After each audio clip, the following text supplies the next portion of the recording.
Adani power, जिनका एक बहुत बड़ा पावर प्लांट काम कर रहा था बांग्लादेश के अंदर। बांग्लादेश पिछले कई सालों से अडानी पावर प्लांट से बिजली खरीद रहा था, लेकिन बिजली का बिल जमा नहीं करवा रहा था, जो बढ़ के $850 मिलियन पर पहुंच गए हैं।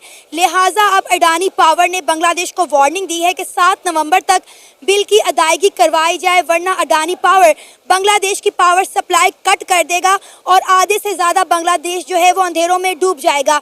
और ऐसा नहीं है कि अडानी पावर ने बांग्लादेश को ये पहली वार्निंग दी है।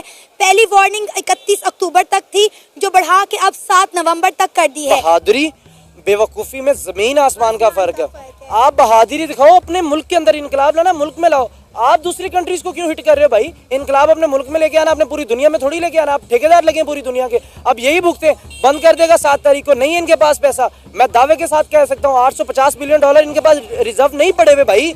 ये इलेक्शन करवाएंगे कि अडानी को देंगे? अडानी को कैसे मना सकते थे? अगर इनका कारोबार चल रहा होता, अगर इनके टके की वैल्यू 3 रुपए होती, ये इन पे कर्जा भी ना चढ़ता, ये दे सकते थे। जिस तरह हम अमेरिका के लिए कॉलोनी है, इसी तरह बांग्लादेश इंडिया के लिए कॉलोनी है। और इंडिया चाह रहा था कि वहाँ पे उसी का ही असलो रसूख हो, जिस तरह अमेरिका हमारे पाकिस्तान में अपना असलो रसूख इस्तेमाल करता है। तो उन्होंने अपने फ़वाइद के लिए, अपने फ़ायदे के लिए बांग्लादेश में इन्वेस्ट किया ताकि हमारा राज रहे वहाँ पे। और उन्होंने अपने पैसे के बलबूते पे ये किया है और हसीना वाजे ने ये करने दिया है। बांग्लादेश का इलेक्शन नहीं होने जा रहा है, इनके पास पैसा नहीं है और इनको नहीं कोई भी देगा पैसा।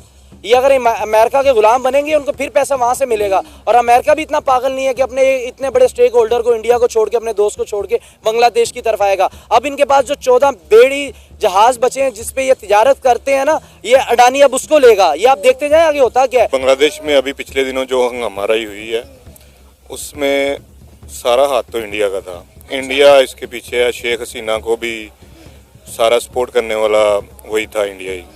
फिर उसकी जो गवर्नमेंट है, वो स्टूडेंट ने जो है ना वो गिराई। इस मामले में सारा हाथ इंडिया पे ही जाता है। दूसरे मुल्क जो है ना, उनको ये नहीं, इंडिया को यही लगता है नेपाल और बांग्लादेश ये ऊपर ना जाएं। पाकिस्तान के साथ भी उसका यही मामला आता है। इनके 80% जो शेयर हैं वो इंडिया से आए हुए हैं, बांग्लादेश के। पावर सेक्टर अडानी ग्रुप का है। ये आप इस चीज़ को कितने आप गौर से समझें कि अडानी ग्रुप एक ग्रुप है, उसके 70% जो है वो बिजली दे रहा है बांग्लादेश को, इंडियन नहीं दे रहे। मतलब इंडिया की कंट्री नहीं दे रहा, सिंगल पर्सन, एक इंडिया का बिजनेसमैन उनको दे रहा है। साथियों, जो है एक तरफ इंडिया ये कोशिश कर रहा है कि इनके आसपास जो है आस पड़ोस देश में किसी भी तरीके से शांति बहाली हो सके। वहीं दूसरी तरफ पाकिस्तान भी ये सोच रहा है कि किसी भी तरीके से कुछ समय के लिए आतंक को रोक दे और किसी भी तरीके से इंडिया से हाथ मिला ले और इंडिया किसी भी तरीके से पाकिस्तान का मदद करने लग जाए। और इस चक्कर में पाकिस्तान में भी कुछ समय से आतंक ये सब घटना रुका पड़ा है। लेकिन वहीं दूसरी तरफ बांग्लादेश जग गया।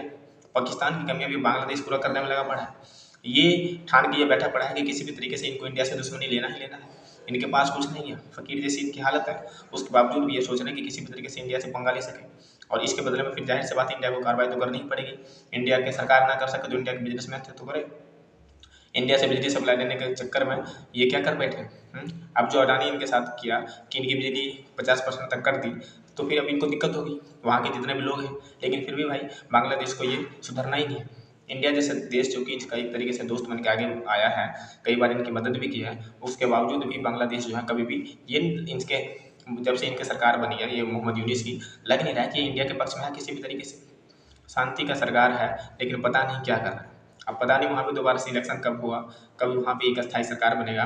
तब तक तो जब तक ये सरकार है यूनिस की, मेरे ख्याल से तो भाई ये जो बिल्कुल भी इंडिया के हित वाली सरकार एकदम नहीं है, जिसके कारण वहाँ पे हिंदुओं को तो तकलीफ हो ही रही है। उनको हिंदू को जो दमनकारी स्थिति का सामना करना पड़ ही रहा है और दूसरी तरफ इंडिया के लिए जो है उनकी नीति एकदम खराब से खराब बनती जा रही है। साथियों, यही वक्त है कि किसी भी तरीके से अब इंडिया को एक बार बांग्लादेश को सबक सिखा देना चाहिए। बांग्लादेश के अंदर अडानी ग्रुप का पावर प्लांट है, जो कि बड़े अरसे से बांग्लादेश को पावर सप्लाई का काम कर रहा था। बांग्लादेश उनसे जो है बिजली खरीद रहा था, लेकिन काफ़ी अरसे से बांग्लादेश ने जो है उनको बिजली के बिल अदा नहीं किए थे, जो कि बढ़ के $850 मिलियन पे पहुंच चुके हैं। और अब अडानी ग्रुप ने स्ट्रेट फॉरवर्ड उनको कह दिया कि भाई अगर आपने बिजली का बिल जमा ना करवाया तो हम 7 नवंबर को आपकी पावर सप्लाई कट कर देंगे। क्या कहना चाहेंगे आप, इस सारे मामले को कैसे देखते हैं? देखिए, सबसे पहले तो जब से बांग्लादेश में इनकलाब चला है, मैं बड़ा क्लोजली मैं इसको फॉलो कर रहा हूँ और मैं इनकी पल पल की जो खबरें उन पे बड़े गहरी निगाह रख के बैठा हूँ कि बांग्लादेश हमारा पड़ोसी मुल्क है, क्या होने जा रहा है उसमें। देखिए अडानी का ये रिएक्शन आना ही था।